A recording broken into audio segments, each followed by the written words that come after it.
All right, to get started for your background, you're going to need watercolor, a brush, water, your paper, and some cling wrap or a plastic bag or this kind of plastic bag, whichever one you want to do, whichever one you have at home. So you're going to drop your color first.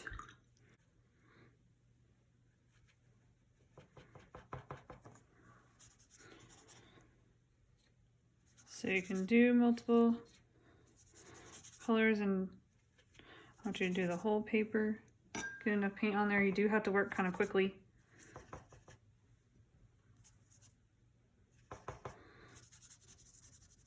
Because it still needs to stay wet.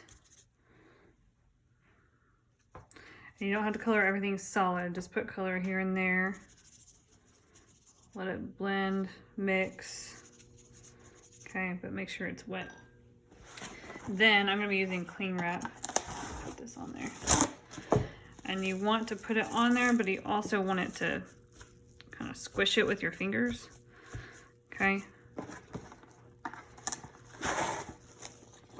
It might be easier to work with smaller pieces of paper. So I'm gonna come back up here to the top, add some more color so it's nice and moist. Just let it blend. Another piece, and while it's still wet, do that. Okay, and then let that dry for at least 24 hours.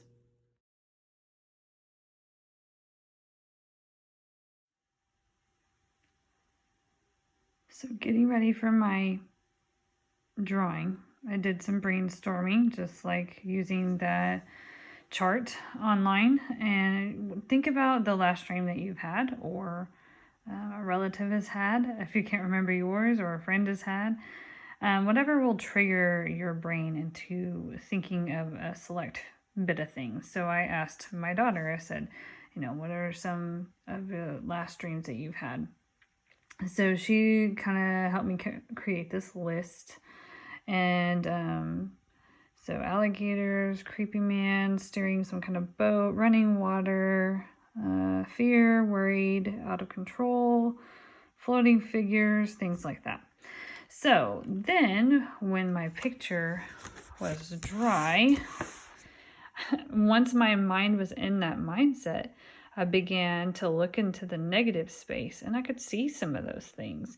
So if you compare the picture before to what you're now looking at, I included some alligators, okay, a person in a boat. And again, you kind of being super creative with your negative space and the spaces that you see. And then I have made this into a castle with some floating figures, another person, and then some random just little patterns and things like that. And this dream was a little bit about worry and fear and not feeling prepared and being led to nowhere by things that are out of your control. So this, again, is just an example, but this is a lot of what surrealism is about, combining things in your subconscious. So maybe the floating figures around a castle had to do with the fact that she watches and reads a lot of Harry Potter. It could be like that. She's always kind of been afraid of alligators. So, I mean, it can really just kind of tap into some of your dreams, and our dreams are often a lot of those kinds of things. So be creative in your drawing and work with what you've got and see what you can come up with. And a lot of these I just did straight with pen or Sharpie, and you draw it on there. If you want to do it in pencil first and then go over it, then you can. Then you can kind of decide which lines that you want to put bold and which ones need to be more sketchy or whatever. You don't want to cover up all your drawing. Again, this is just a surrealism drawing exercise. So have fun with it.